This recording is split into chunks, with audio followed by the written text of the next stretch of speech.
Port Charles has always been a city where grief and love coexist in the same narrow corridors, where a hospital hallway can double as a battleground and a family dinner can collapse into an interrogation.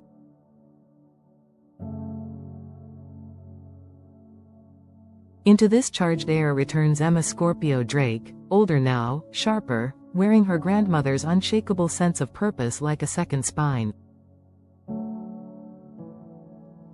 Emma arrives with a simple thesis: Professor Hank Dalton isn't merely an egotistical figurehead in a pristine lab coat, he's a predator cloaked in credentials. Rumors of illegal animal testing were enough to pull her back to town, but the first day she steps into the antiseptic light of the research wing, she senses the rumor is only the scab. Beneath it throbs a much deeper wound.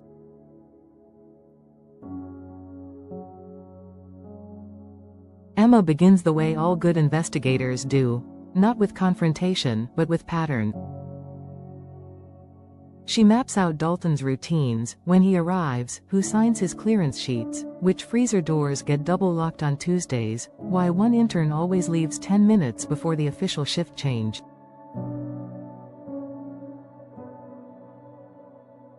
She notes that lab supply shipments regularly register as anonymized biologics, an umbrella term so broad it practically demands a thunderstorm.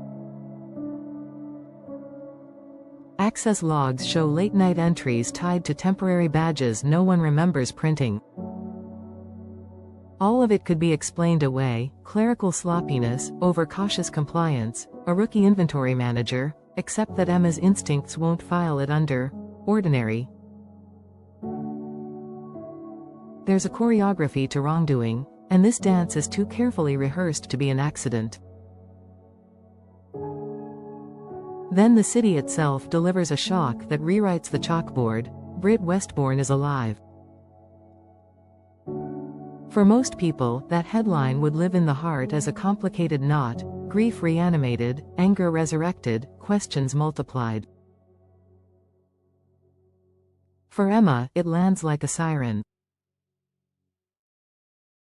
The woman she once dubbed the Britch, the ghost she learned to live without, has stepped back onto the stage with Nathan West at her side and a new job under the same roof as Hank Dalton.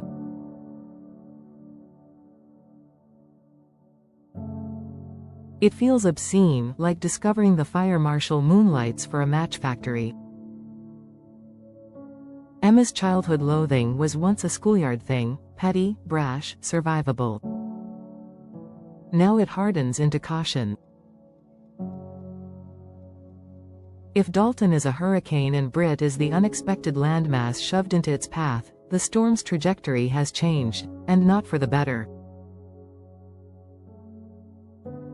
Emma adjusts her lens.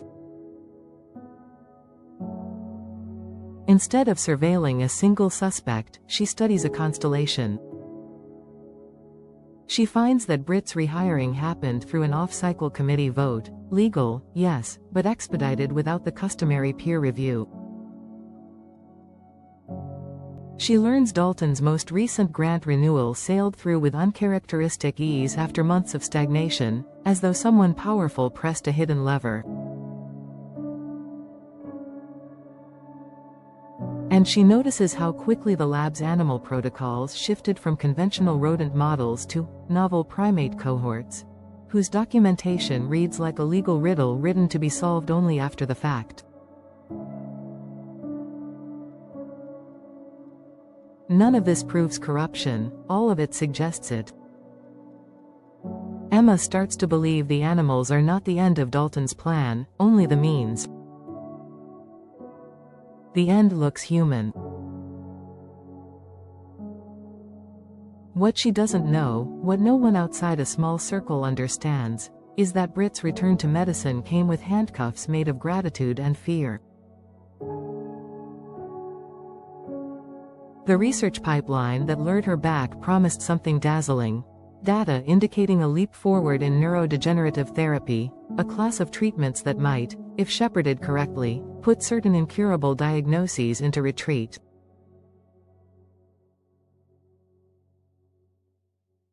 The whispers named Huntington's, ALS, frontotemporal disorders, monsters that had stalked her life and the lives of people she loved. Britt told herself she was back because science is absolution. She convinced herself that if the work succeeded, the sins that trailed her would weaken with the disease itself.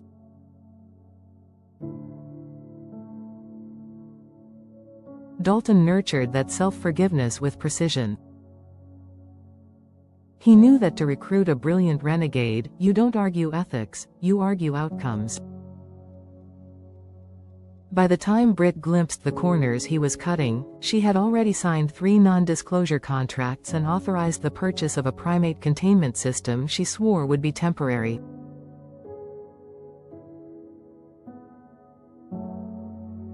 Emma's investigation brings collateral turbulence. The WSB, tracking a separate thread that snakes through Dalton's funding streams and into black-budget ledgers, is already tugging at the same knot.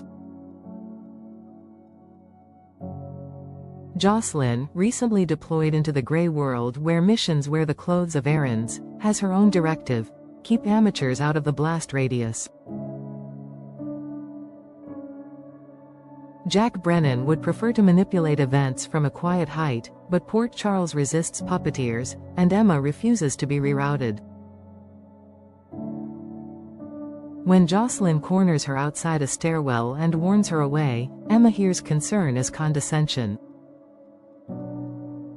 She's been underestimated her whole life by people who mean well and by people who don't. She files Jocelyn's warning next to the access logs and keeps moving. The more Emma learns, the more the animal testing story shrinks into a doorway, not a destination. Procurement memos reveal a parallel study protocol that never passed the hospital's institutional review board because it never touched their desk. Blood-brain barrier carriers appear in invoices under codenames borrowed from literature: Gatsby, Miss Havisham, Moriarty, and are shipped to a satellite facility registered to a shell company whose board includes a medical supply broker previously sanctioned for falsifying import certifications.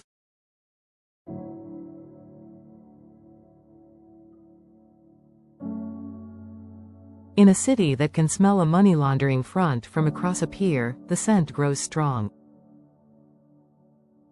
And then Emma finds a thread she knows will snag everything. A batch of patient tissue samples, supposedly anonymized and destroyed, is still viable and logged as retained for longitudinal analysis in Dalton's private ledger.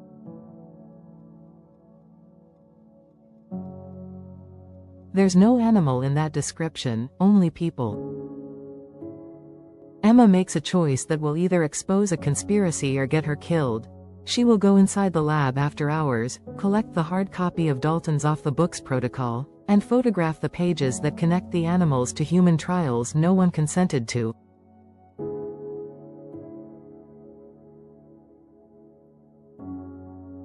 She calibrates the plan with the meticulousness of a surgeon: temporary badge cloned, camera concealed in a binder's spine, emergency exit mapped to a door whose alarm line was disabled during construction and never properly rearmed.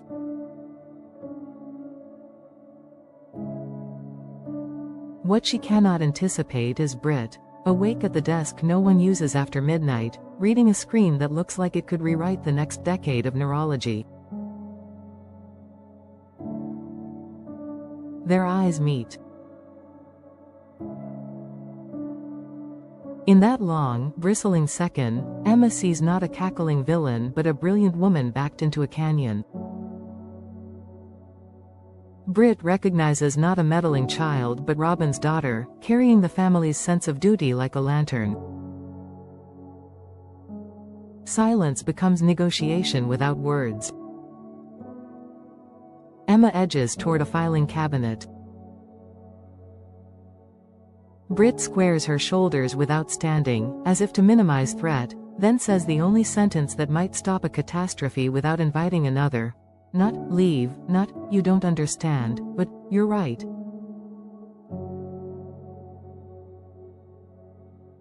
She explains in a clipped whisper that Dalton's science cannibalizes consent.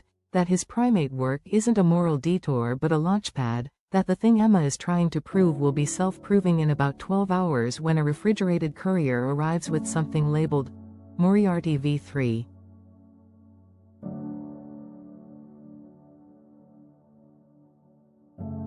Emma's chest tightens around the phrase, V3. Third iteration. Third time the line moves. Third time someone rationalizes the slope as still only slightly slippery. A truce forms. Britt will show Emma enough to understand, and Emma will leave with proof strong enough to force oversight but not so radioactive that it detonates the WSB's larger net. They don't get the chance to practice this fragile cooperation. The lab's motion sensor, which Emma thought she'd tamed, pings a second camera that wasn't on any blueprint she stole.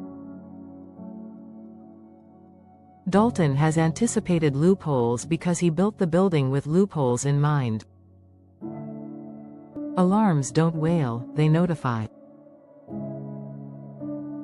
Within minutes, a security contractor with soft shoes and hard eyes steps into the corridor, and another wedges the exit Emma mapped.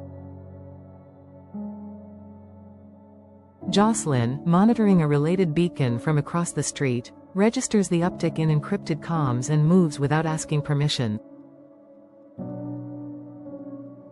She doesn't knock. She detonates a small device that kills power to the corridor while preserving life support to animal bays and critical systems. Darkness turns the hallway into a throat. Out of that darkness, three women move, the scientist, the spy, the sleuth, aligned not by affection but by the sudden common language of survival. What follows is part heist, part confession. In the blackout, Britt slips a drive from a locked drawer, the kind that looks ordinary until you feel the weight of the internal encryption. She presses it into Emma's palm, closing the young woman's fingers around it as if sealing a vow. Jocelyn reroutes them through a maintenance shaft whose ladder has a middle rung that has always been loose but never deadly. Behind them, the security contractors recover their coordination and advance at a pace designed to herd. Ahead of them waits a door that opens onto the loading bay where the Moriarty v3 shipment will arrive at dawn. Time narrows. They make the door. Outside air feels like a lie told kindly. But before freedom stretches into distance, Dalton himself steps out of the shadow of a shipping crate, calm as a man refilling a coffee. He isn't here to wrestle. He's here to persuade. Dalton's pitch is sleek, the way a scalpel is sleek. He asks Britt, not Emma, to consider the lives measured in hospital beds that might empty if they allow this work to continue. He lectures Emma on the history of medical breakthroughs born crooked and straightened by time. He tells Jocelyn she is jeopardizing something above her pay grade. It's the kind of speech that has won him donors and dinners and the benefit of the doubt. But he miscalculates the audience. Britt has now spent months converting her rationalizations into ash. Emma cannot be bought with future hypotheticals when the present stinks of bleach. Jocelyn's training includes recognizing when a man believes himself to be the smartest in the room. She records everything. Dalton doesn't notice the angle of her wrist change. The confrontation escalates to a physics problem. 3 bodies trying to exit, 2 attempting to pen them in, 1 mind wagering that intimidation beats exposure. The wager loses. A second WSB unit, following Jocelyn's silent ping, swarms the bay with the noiseless efficiency of people who practice chaos for a living. Dalton's contractors drop their bravado in exchange for plausible deniability. Dalton himself smiles, which is the only thing he has left. He announces, for the record, that all his work is compliant, that any irregularities stem from zeal, that he welcomes an audit as soon as possible. It would sound convincing if the drive in Emma's pocket didn't exist. In the days that follow, Port Charles snaps to attention the way it always does when the facade of legitimacy cracks. The hospital launches an internal review so aggressive it feels external. The IRB convenes emergency sessions and unseals emails that read like dispatches from a parallel universe where ethics were merely speed bumps. The WSB, unwilling to show its full hand, releases selected findings that implicate a cluster of shell corporations in laundering research funds through charitable fronts. Dalton retains counsel and cultivates the optics of martyrdom, lab coat photoshoots, op-eds about the cost of innovation, while quietly instructing underlings to sanitize what can be sanitized. It's not enough. The primate protocols bleed into headlines. The anonymized human tissue that was never destroyed becomes the scandal's moral center. Britt refuses to frame herself as a victim, but she also stops pretending complicity is a synonym for courage. She gives testimony that will make enemies and save lives. She names the conversations that kept her in place, the promises that wormed their way into her conscience, the night she almost walked and didn't. For a certain kind of audience, confession will never be enough. For the people whose samples were stored without permission, it is a start. Nathan, steady as a lighthouse, absorbs the ricochet. The city recalibrates its opinion of Britt not because she is flawless now, but because she chose, at the costliest moment, to turn and face the thing she helped build. Emma, for her part, learns a lesson she didn't come looking for. That righteous certainty is a beautiful engine, but complicated truth is the steering wheel. She set out to rescue animals and ended up rescuing human accountability from a maze of justifications. Her name becomes shorthand in the hospital corridors for the tenacity required to pry open locked drawers. She meets Jocelyn one afternoon on the pier where secrets go to breathe. They don't trade apologies, they trade respect. Each understands the other's role now. Without Jocelyn's training, the night in the lab ends differently. Without Emma's stubborn light, it never begins. Port Charles is never cured of its appetite for drama, but it feels, for a brief season, more honest. Dalton's empire collapses not in a single explosion but in a series of administrative demolitions, grants revoked, certificates rescinded, partnerships dissolved. He will reinvent himself, because men like him always try. But he will never again work without the memory of 3 women moving through the dark, refusing to accept his definition of progress. The animals he exploited leave the facility under new protocols. The patients whose cells he banked without consent are notified, their rights restored, their anger given a channel. Oversight committees stop rubber stamping and start reading. It is not utopia. It is movement.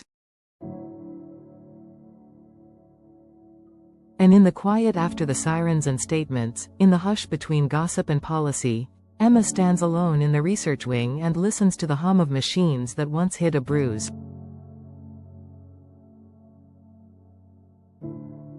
She thinks of her grandmother's legacy, of the difference between spying and seeing, of how hatred can calcify the heart and vigilance can keep it beating. Britt passes by, not as an adversary to glare at or a ghost to banish, but as a person whose worst choice almost ate her best. They don't speak. They don't need to.